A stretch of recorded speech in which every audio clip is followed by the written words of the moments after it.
Hey, it's Tori, and welcome back to my channel.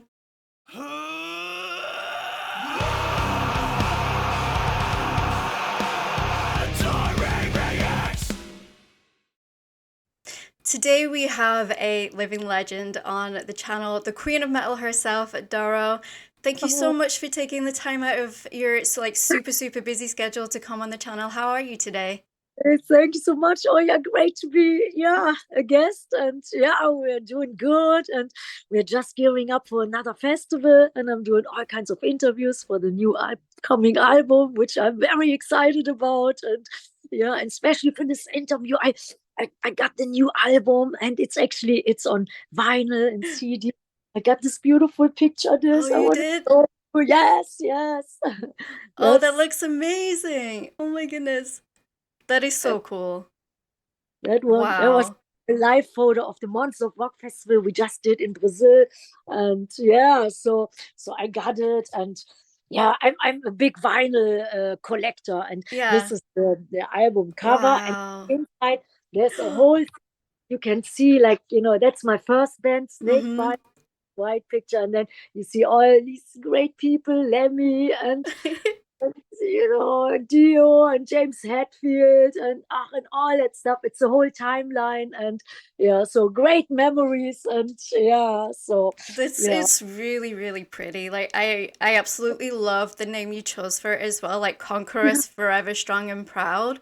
It just as a woman as well, and yourself being a woman in metal, it gives you that boost, you know? Yes, that's what I wanted to do, and if you feel like that, at first the title was Conquistador, the Spanish word, but then I thought, Uh-huh. not not many people know about it. And then I thought Conqueror, and then I thought, yeah, the female version, Conqueror, Yes. and then Forever Strong and Proud, that everybody can feel, empowered, and so Which, of course, Conquerors Forever Strong and Proud is out on October 27th. You guys can pre order that via Nuclear Blast Records. Of course, I'll leave that link down in the description for you.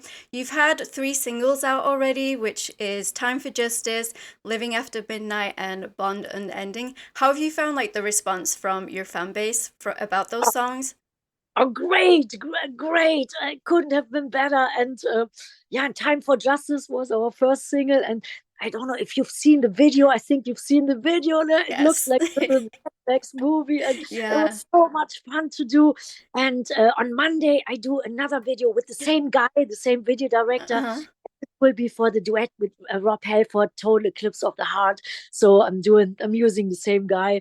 And yeah, upcoming Monday, we're filming that. And then we did, yeah, Bond Unending. It was a duet with Sammy Amara of the band Broilers. It's a big band in Germany. They pull Hmm. like 1,000 people, unbelievable.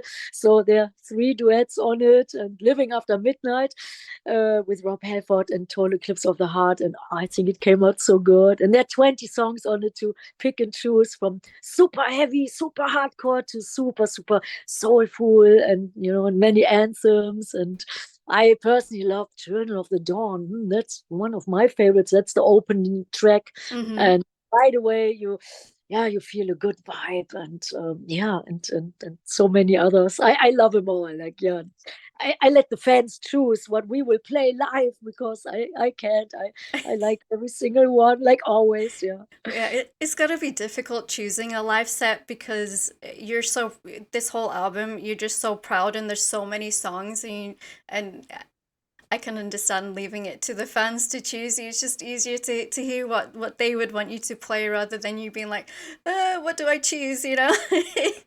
Yeah, usually when I'm on fire for a particular song, then I feel, yeah, the other person feels the same. So Hmm. that's sometimes good. But we have so many records out. I think 22 records, and then from each album we have some highlights. So I used to play sometimes 2.5 to 3 hours, but now usually there's a curfew, so you Yeah. can only play 1.5 hours, and then it's really hard to squeeze all the all the main songs in the set. And yeah, but so far, yeah, I hope everybody gets to hear their favorites and I was gonna ask if you could give like a rundown in your own words, like what the album is about and what it means to you. yeah, actually, yeah, we worked on it 3 years, and I think it's the whole spectrum from super heavy, like I Will Prevail. That's probably the heaviest song, to many anthems, and some soulful songs like Love Breaks Chains. That's very like, has like a good vibe, good mystical vibe. And yeah, and some good messages like Time for Justice. I think, Hmm.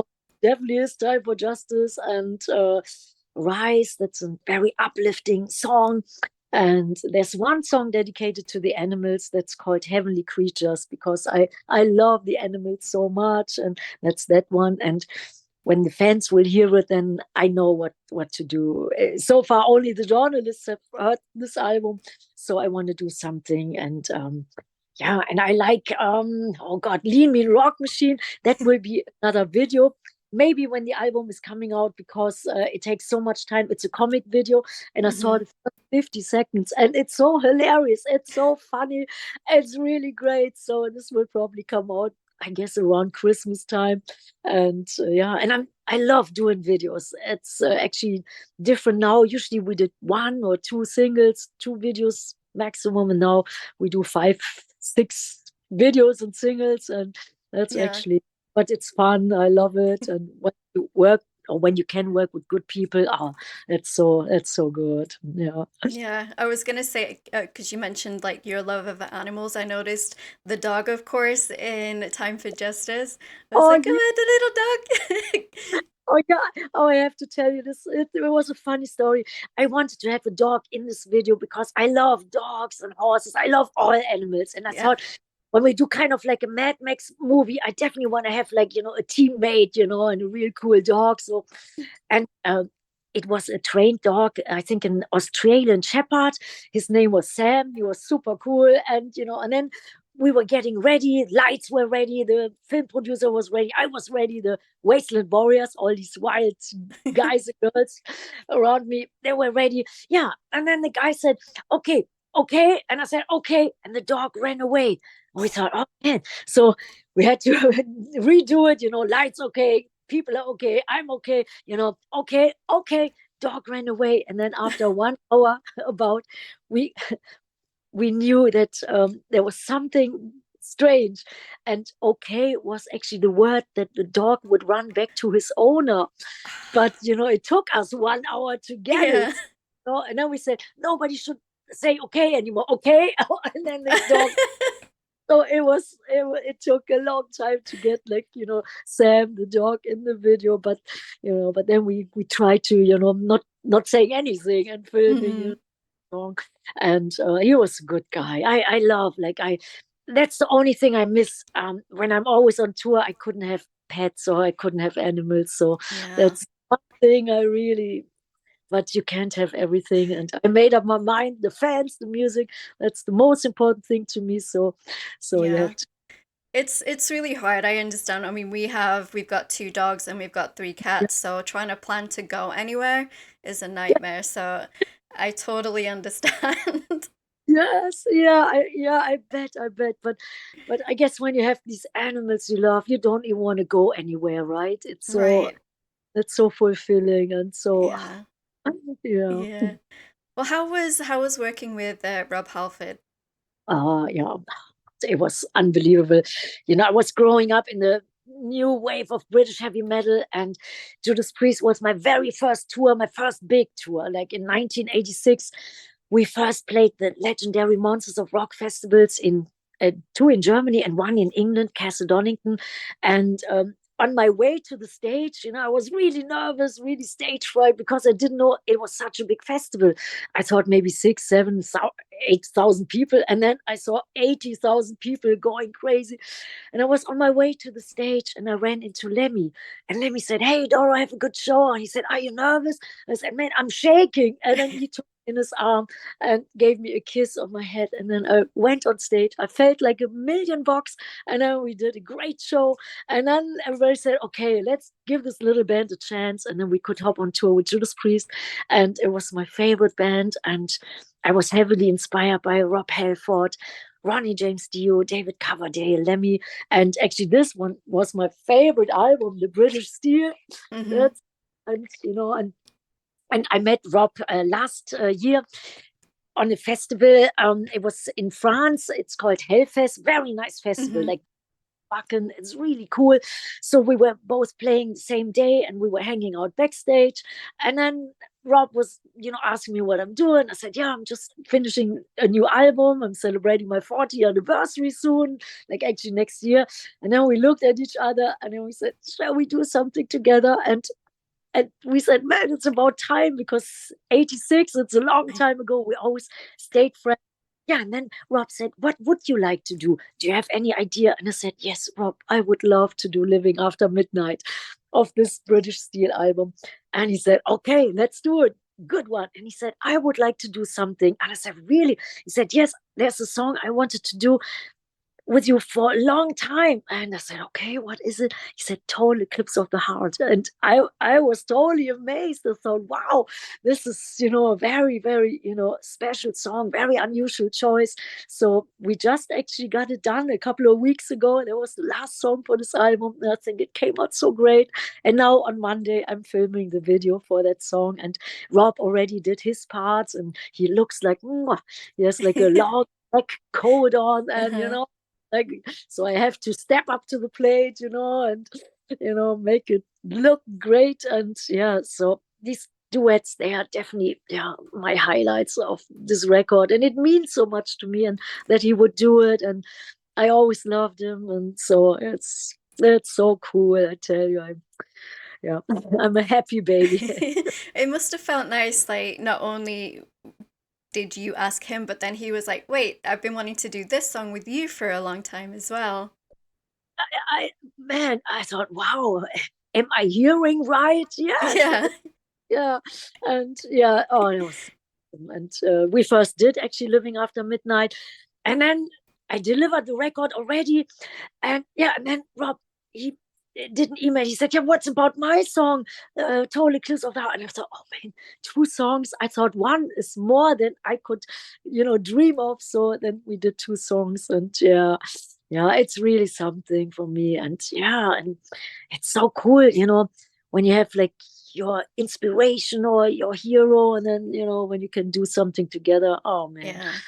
Like, yeah, I could die now. I talked to everybody I loved. I toured with everybody. I recorded with everybody. So it's really, it's special. Yes. Yeah, I'm excited to hear it. I'm excited to hear like how, because it's such an iconic song within itself, and then just having your vocals, and then of course Rob's vocals on that track, and seeing what kind of video you're gonna come up with Yeah. for that as well. I will when it comes out, I will definitely react to it on my channel, because I love that song in general Oh, anyway.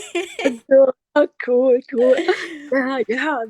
I think it will be good, but I don't know exactly how it will look. So Yeah. it's an adventure. Every song, every video, and every show, and and I'm always, super excited about, you know, anything what is in connection with music or the fans. That's what I live for. Yeah.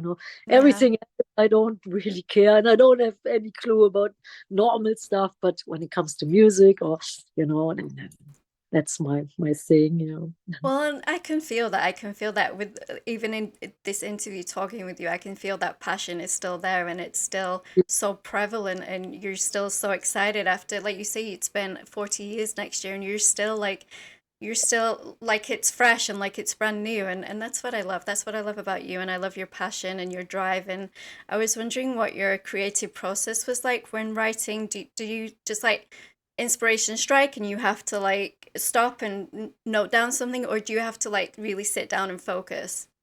Uh, what you just said before, I think that's the best form, when something just comes out of your soul, out of, Yeah. like, I always feel that has the most magic. And actually, I'm the best when I fall asleep. And sometimes I have some ideas, and usually the melody and the chorus and the lyrics, they're coming out right away, like especially for the chorus. And yeah, before I go to sleep and when I wake up, I think I'm in a good, mind frame. Everything is clear. Everything Mm-hmm. is yeah. And then when I feel there's an idea coming out, I usually record it immediately on my cell phone. And when I get like, my heart pumping, I'm getting totally excited, then I know, oh, that's something I better, check it out. I have to work on it. And usually I send it to a very long time friend and partner. He is in Hamburg. His name is Andreas Brun. He's the ex-guitar player of Sisters of Mercy. And we met in 1996 and we worked together, and man, we hit it off. And I still love to work with Andreas. So all my sacred ideas are always sent to him. And because he knows me so well, he knows what to do with it, and when he feels it too, which he usually does, then we always can do something really great. And on this album, I wrote some songs with my guitar player, Bill Hudson. We did Fire in the Sky. It's a very fast, heavy song, good energy, and Children of the Dawn and I Will Prevail. I wrote together with my bass player. His name is Stefan Herkenhoff. He's of the band Beyond the Black. And we toured together in Siberia. And one time we were sitting on the plane next to each other. And I thought, man, this guy, I like him. He's pretty cool. He's tall. He's like tall, like Pete Steele, and Mm-hmm. he looks like an animal, but he's super nice, super sweet, talented. So we did these two songs, and yeah, and we worked in, I guess, 4 or 5 studios in Miami, in New Jersey, New York, Hamburg, and the last song with Rob Halford, actually Andy Sneap, he was working on it in Birmingham, close to Birmingham, his studio is. And yeah, and then we all gave our senses to the song. Andreas, Andy Sneap, Rob Halford, me, and then we mixed it, and yeah, and it's done, and I can't believe it. But yeah, this album, yeah, it took 3 years. I always take a long time because, yeah, especially towards the end, and all the nuances that Mm-hmm. takes a lot of time and care, and of course I only want to give out something what I really feel 100% about. And so, and the artwork as well. Artwork is very important to me. Videos and the music and the sound and the songs, and that every song has a good message, that it has a good uplifting positive message. It wasn't always that way, because in the early 80s when I started, because I'm not a native speaker. I'm not born in England or America. Mm-hmm. I had to write lyrics, and throughout the dictionary, and it was a little tricky. And then when I came to America, I was there in '86 for 3 days promotion tour, and after 2 days, I knew I wanted to stay, and I fell in love, especially with New York, so much, and I stayed. And then we did our album Triumph and Agony, and then I felt, man, I could write in English, and I could really feel it, and I could understand everything. I still have an accent, but I can understand everything, and I can write good lyrics in English now. So in the '80s it was different, but now it's much easier, and I always have ideas. It's not that I have to sit down and write a new album Mm-hmm. or write a song. They are just coming out, and then sometimes there are too much ideas, and sometimes the record company said, on this album 9 or 10 songs are enough, and I said, no, no, no, no, 9 or 10 songs, because last album was the Forever Warriors Forever Unite, was a double album with 24 songs, and I said, no, I at least want to have like 12, 13, 14, 15, and now it's 20. So Yeah. yeah, but okay, and yeah. I wanted to ask you, because of course you are a woman in this metal scene, and you've been in the metal scene, as you say, for almost 40 years. Um, what are your thoughts on like how the attitude has grown and is changing and becoming more open-minded about women being like the forefront of metal? Yeah, actually, to be honest, when we started, yeah, there weren't many Mm-hmm. women, in maybe a handful, but I always felt like respected. I was always feeling really good. I never thought it was a problem, actually. Um, yeah, everybody treated me really, really good. Like, when I mentioned the tour with Judas Priest, it was so nice to me. Then we toured with Ronnie James Dio. He was super nice.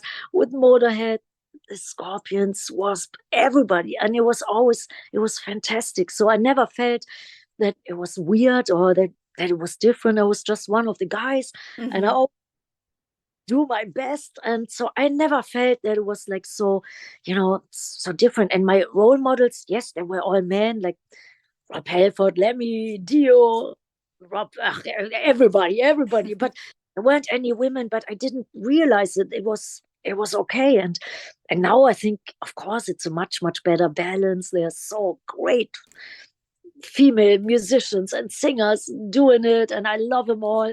And I'm a big fan of Elisa of Arch Enemy, or Taya of ex-singer of Nightwish, Floor Jansen, singer now of Nightwish. That is all so good. And and I think they're all tremendously talented. And and it's good for young girls or for kids to look up and like powerful, great, ladies and men. But when I started, it was the way it was, and wow, and I felt always comfortable. I must say, I had never like any problems and stuff, and I think they all knew that I was serious about it. And it wasn't just a hobby, that I would give up easily. They knew, that's the reason why I think like Lemmy and me, we had a really deep friendship, because it was totally like very respectful, but he was very supportive, and we had long talks day and night. And when we worked in the studio together,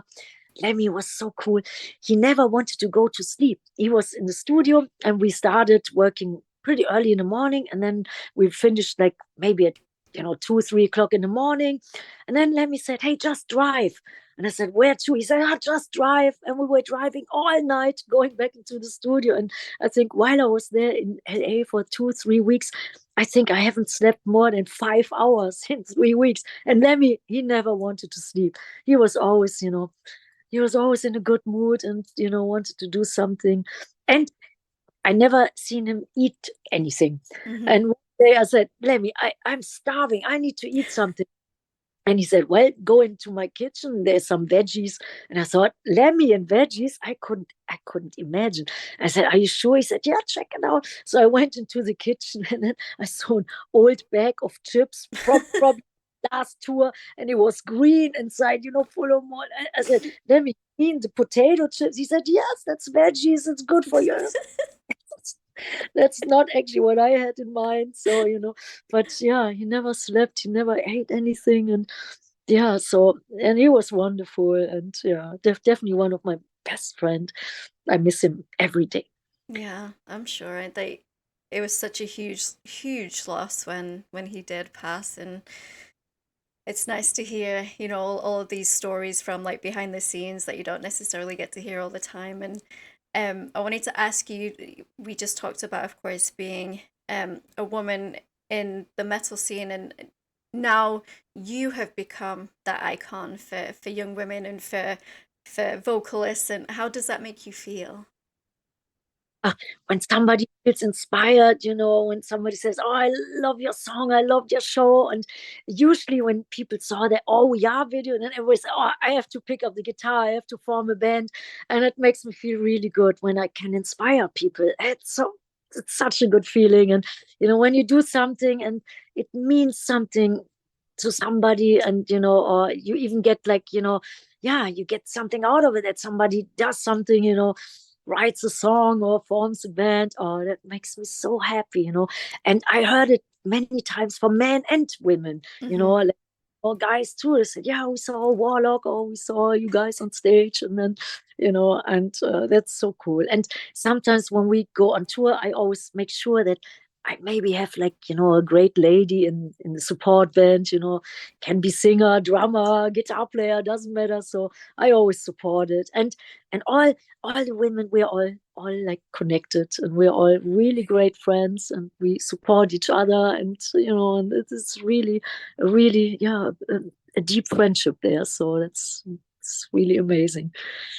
You talked about touring. I was wondering if you had like a good luck charm or like a must-have creature comfort that you take with you while you're touring. Actually, there's one thing. And they are 25 years old. I have these magic boots. They are Mm-hmm. bike boots, and I couldn't make a show without them biker boots. And it's like they don't look like special, but to me they feel special. And when I put on my biker boots, I'm ready to go. I'm ready to take on the world, and and we go. But these boots, yeah, I have them for 25 years, and it's the same like Lemmy with his hat. He always had Hmm. this hat he loved. And one time somebody stole his hat. He was so upset. He was so upset. And so if somebody would take away my boots, I couldn't make a show. So that, please, nobody taking my boots, because they are, yeah, I don't know what it is, but yeah, maybe they have good memories and stuff in them.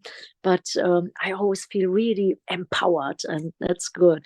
I don't need a leather jacket, or cool pants. I just need the boots. And I like to wear leather vests, but they're all vegan.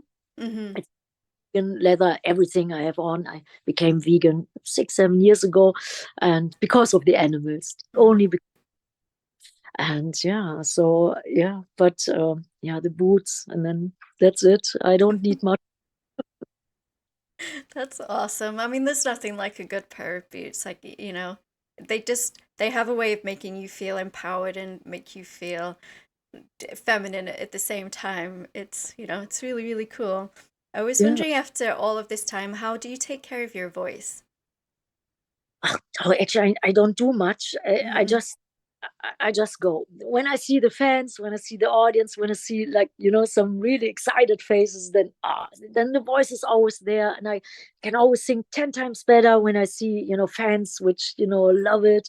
And I don't do anything. I don't even warm up. I just go, and usually I talk to 2 minutes before the show, or talking to fans, or doing an interview, and then I go on stage. And one time I asked Ronnie James Dio, because we were on tour a couple of times. And I said, Ronnie, what are you doing with your voice? He said, oh, nothing. I said, do you warm up? He said, no. And I thought, okay, if Ronnie James Dio doesn't want to work, I don't warm up. It's always there. I was always like yeah, I could sing naturally. Hmm. And actually, I took some vocal lessons. There was when we had our second album out, it was Hellbound. It was in '85, and then I did the first interviews, and everybody said, "Did you study it? Did you go to university? Did you study vocal and music and stuff?" And and I didn't. And I thought, man, I have to get some vocal lessons that I can tell them. Yes, I studied vocal and all. So I did it. It was sinfully expensive. And then the lady, she tried everything and stuff. And I worked on it for 2 years. It was very expensive. And then suddenly, the first people said, "Hey, Doro, do you do something different, like with your voice, or do you sing different?" I said, "No, not that I know of." And then more and more people said, "Hey, you sound different and stuff. Can't you sing like you sang before?" And he said, you meant you liked it more before?" Yes. Yeah. And I thought, all these 2 years, all that waste of money, it didn't do me good. I think when you're a rock or metal singer, you just have to go from your gut and do what you feel, and belt it out. And yeah, and then I said, okay, then that's okay. I won't take any lessons anymore. But for 2 years, yes, I took lessons, but it didn't work for me so well. So but yeah, but it was totally shocking that people said, can't you sing like you did before?" I said, okay, okay. So that was actually yeah, but everybody's different. I guess when you do classical music, you have to be trained and study. But for rock and metal and punk, I think just like be yourself and do your Yeah. thing. Well, it also had to be validating as well, that people just enjoyed your natural voice and natural tone. Yes, I think when you're natural, I think that's the best. Yeah, when you fake something or try to do something, then it's already that's not as good as when it comes out natural. And I'm always the best when I do my first takes in the studio. First take, I'm always like the best, and then hopefully the engineer recorded that first take, because Right. with the sound. And I said, "Did you record?" "No, no." But now they know me by now, and they know first takes. It's usually it. I always try then to do it better, and then you get maybe a little bit more confidence because you know the song better, and then you do more and more and more, and then when you listen to it, then the first take is it. So it's, you know, yeah, it's 99% of the time that's the case. Probably because like you don't go into it overthinking and then you do the take, and then when you're trying to do more it's like what can I improve on here and what can I improve on here, and then your brain just goes into overdrive and you and that first take. It's like that with myself as well. Like of course all of my reactions are first takes and they are all genuine. I don't, I don't, it's all like whatever happens in that video and that's what I'll put out. And I'm the same. If I start overthinking things and I start stumbling and I'm like, well, that was better and I should have just stuck with that. Yeah, yeah, absolutely, absolutely, yes, yeah. There's some innocence about it, which is so magical, which you can never get back on the second, third, fourth tapes. So, yeah, yeah, yeah. I feel it even with rough mixes when the engineer is doing a rough mix, and then I say it's just a rough mix, and now we do the real mix. I usually take the rough mix. I usually like the demo the best. So it's, Yeah. yeah, because it comes from a different, yeah, from a different part. It's maybe just you mix with your heart and soul and with your instincts, and then when you think about it, and then all these things, they, you know, yeah. So yeah, Well, and then you're also excited because you've had these lyrics for a long time and you're finally in the studio and you finally get to sing it for the first time, and then, like as you say, that heart and that soul and that passion comes out, and that's that first take, and it's, you know, it's hard to improve on that. yeah, absolutely, because I think naturally you give your best and you do it right. And man, that's pretty cool. And sometimes something comes out when I sing something, I think, wow, man, I didn't know it would come out that way. But you Yeah. know, maybe it's something from above as well. You know, maybe there's this, you know, this sacred, holy energy, and then you do something, and yeah, that's then very good when you can, you know, when you can keep it.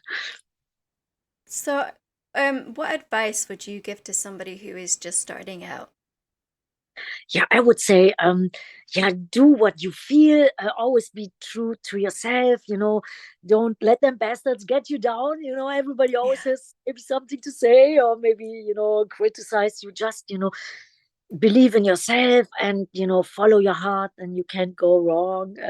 And always, you know, try to improve, do something every day. I think that's pretty good. When you always, you know, do something, then you feel like, yeah, you know more, you know how to handle things, and just have fun with it, and you know, and be yourself. And you know, what you do is so unique, nobody can do it like you do. So you know, so keep your uniqueness, and then, you know, and always give it your all, always give it 110% whatever you do.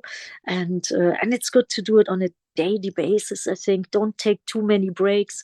It's hard to get back into it maybe. So you know, and find good people around you, you know, who love you, who support you, who believe in you. But if nobody believes in you, just believe in yourself and do your thing. And you know, and always, no, it always goes up and down, up and down. It never goes straight up. You know, it would be nice, but it's the nature of the beast. You know, you always get, you know, yeah, 2 steps forward and 10 steps back, and then you try again, and never give up. You know, always do your thing, and you know, and you will definitely succeed. You know, just, yeah, do what you can do, like, you know, be yourself, and yeah, and do it, and start, you know. And yeah, hopefully you have good people around you. And I would say, for a young band or young musician, before you sign a contract, you know, it's good to have, like, you know, advice from somebody, you know, who knows, a good lawyer, because usually as a musician you're so caught up in your songs and your show, and you know, all that stuff. And you know, and maybe somebody who, you know, who is an expert on it, you know, because we signed our life away many times because we were so excited, so Yeah. young and naive. And then, you know, I wish, you know, we wouldn't have, you know, yeah, signed so fast. But you live and learn. So yeah, take legal advice, you know, when you have a deal on the table. That can never hurt. Yeah, Mm-mm. because it's music. business, and many people are in there for the business and not for the music. And so yeah, so be careful, but I guess you can feel it out, when you have, when you follow your instinct, who's good and who is like, maybe, yeah, keep an eye on that person when you feel like, yeah, might be a little shady, because there are many shady people in that Mm-hmm. business. It's like, and we definitely had our share, like, yeah, but yeah, that's human nature. And I felt when there was a little bit of tiny success, then so many people just went crazy, suddenly the best friends suddenly became like, maniacs, and there was just a little tiny bit of success. So it's yeah, but yeah, yeah, that's the nature of it. So yeah. Do you have any? I don't want to keep you too much longer. I know you have some more interviews to get to. Do you have any like last words to the fans about the album, about just thanks or anything like that? Oh yes, oh god, yeah, I hope I don't take too long, but yeah, my dear, you will love the album as much as we do. 20 killer songs on it, 3 duets, two with Rob Halford. Oh, and I love him so much. And I think they came out so good. And yeah, it's coming out 27th of October. It's called Conquerors Forever Strong and Proud. I put my heart and soul into it like I always did. And I hope I see you on tour. I hope I see you on any festival worldwide. We will tour in all countries, and I hope you enjoy, and I wish you all the best. Stay healthy, stay happy, keep on rocking, and stay metal. Thank you so much, Daro, for taking the time. And of course, guys, I will leave all pre-order links and of course Daro's information down in the description below. Again, thank you so much, Daro, for your time. I appreciate you, and I this chat was amazing, and it's just to have somebody like yourself on my channel is a big dream. So I Oh, appreciate you, and thank oh, you.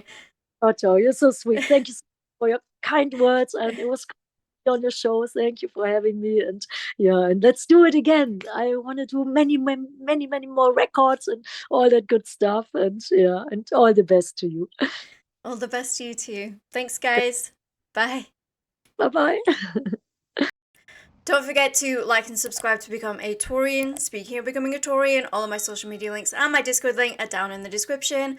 We'd absolutely love to have you come hang out in the Discord community, and I will see you guys in the next video. Rock on.